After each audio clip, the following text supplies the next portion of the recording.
From the station that made country music famous, 650 AM WSM, this is a Coffee, Country, and Cody podcast. Hi, it's Charlie Matos, and in this episode, we sit down and visit with Fiona Prine. She joined us on our studio hotline from her sister's home in Portugal. She shared some wonderful memories of her husband, the late, great John Prine. John was recently named Poet Laureate of the state of Illinois. Enjoy our Coffee, Country, and Cody podcast with Fiona Prine. After Grandpa died, Grandpa was a carpenter. He built houses, stores, and banks. Chain smoked Camel cigarettes and hammered nails and planks. He was level on a level, shaved even every door, and voted for Eisenhower 'cause Lincoln won the war. John Prine, you're on 650 AM WSM, of whom Bob Dylan once said, Midwestern mind trips to the nth degree. We just went on one there. Fiona Prine joins us this morning on 650 AM WSM, and our first opportunity to visit with her since John's passing on April 7th, complications of COVID-19. Welcome from the beautiful coast of Portugal, I'm told, this morning. Yes. Good morning, Bill. I'm so happy to be with you. So where does this Irish girl meet this Midwestern mind to the nth degree that Bob Dylan? Let's talk about the two of you and your journey and your story and true love affair. Well, we met in Dublin in 1988. Seems like so many moons ago.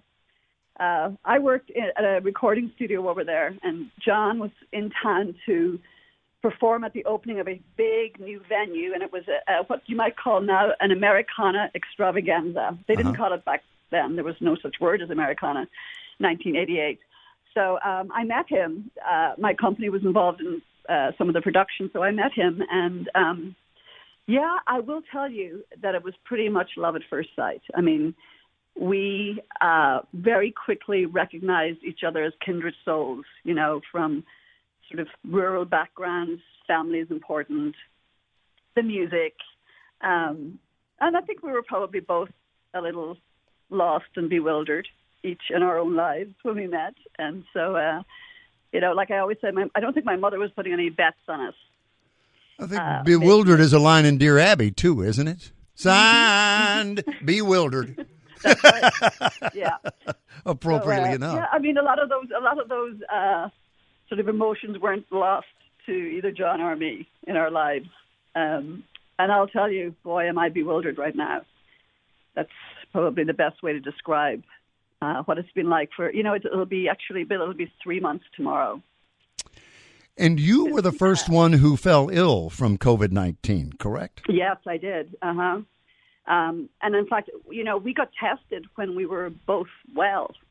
We had come back from Europe, and John has had some incredible doctors at Vanderbilt University Medical Center there in Nashville.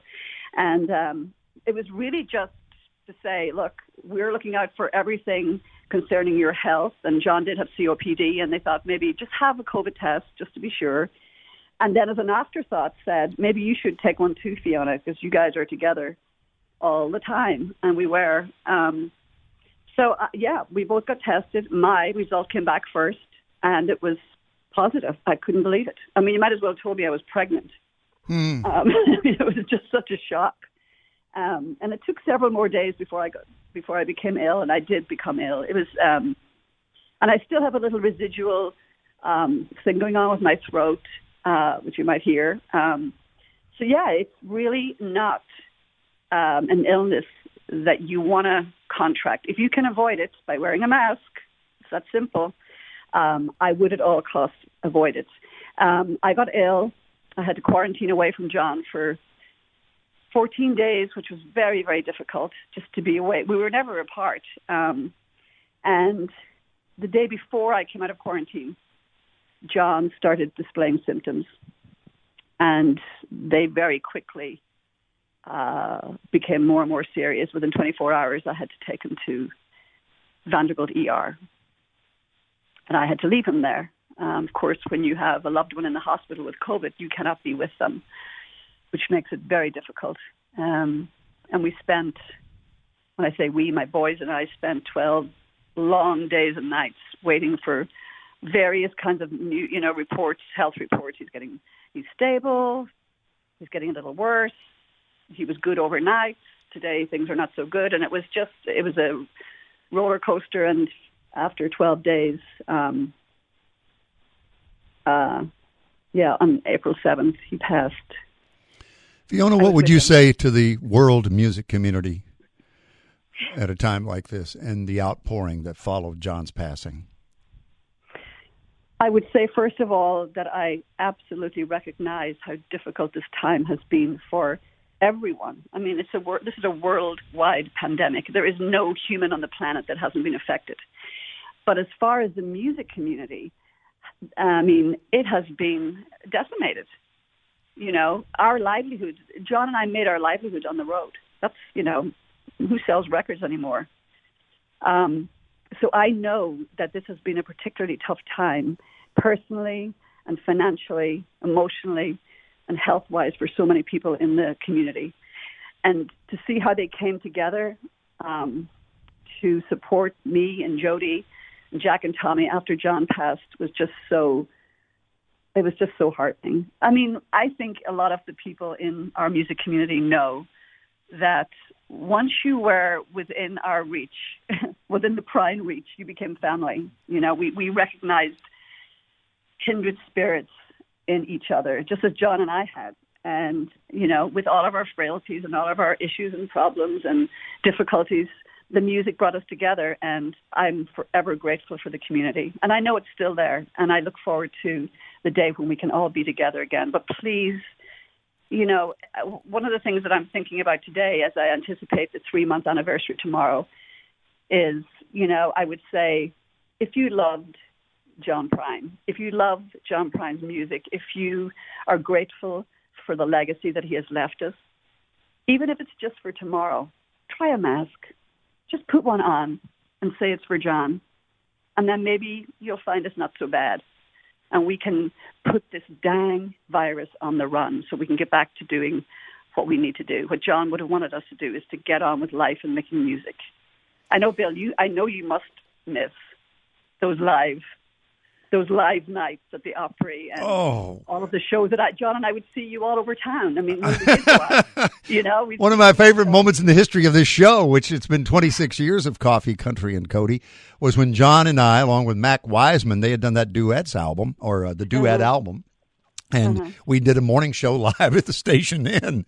That's right. And I that is still a treasured moment in all my career, not just in WSM. Tell me about the recording of I Remember Everything, which was kind of a bonus, a surprise after John's passing that all his fans received. What was the circumstance? Well, John had been in the process for probably, 12, 14 months before he passed. He'd been in process of writing. Again, he had been thrilled with the response that the Tree of Forgiveness had received. And I think I know that he thought, well, gosh, there are people out there who really want to hear what I have to say. And so he was excited. He was writing. But I will always remember the evening he came home, having just written I Remember Everything with Pat McLaughlin. And there was a different aspect about him that evening. And he sat at the table and he played it and we wept. There was something so tender and in its own way final about that song. And then several months later, we'd had a little gathering at our home and he sang it for that small gathering. And Dave Cobb and Ledja and their sweet daughter, Emma Jo, were there that evening. And Dave said, that's as good as anything you've ever written. We need to get that down. And we sat up in our living room. We set a studio up a couple of days, maybe a week or so later, and we recorded it. And people can find it. It's available through social media, or you can. There are many outlets for it. It's difficult to miss. I will tell you that as far as Oh Boy Records, it has meant the world to us that people have supported this song. Fans have shared it online, and radio stations like your own have played it.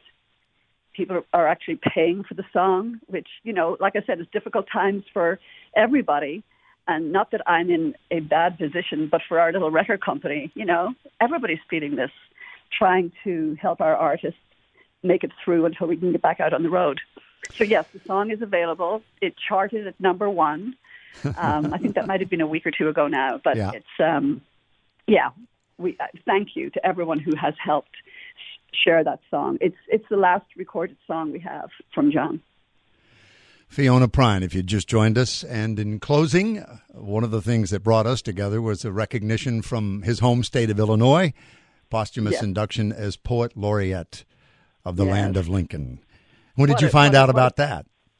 Oh, what a beautiful honor. A message came through to the office. As a matter of fact, I think someone sent me a message on Twitter. And, of course, I'd gotten a lot of messages. So we were absolutely thrilled, Bill. I mean, what an honor for John. John loved poets. He really did. I always remember the evening we met Seamus Heaney in Galway, and John was in awe. I would read poetry to John. He just had such a reverence. So to be called the Honorary Poet Laureate of Illinois, it's a wonderful accolade. And I know that all of his brothers, and certainly me and the boys, are just thrilled. I want to say thank you so much to Governor Pritzker for putting that together. Fiona Prine, you are loved. I hope you feel that. Mm-hmm. Thank you for joining us this morning. I do. Thank you, Bill. I look forward to seeing you in better days, happier days. You bet. Be well. For sure.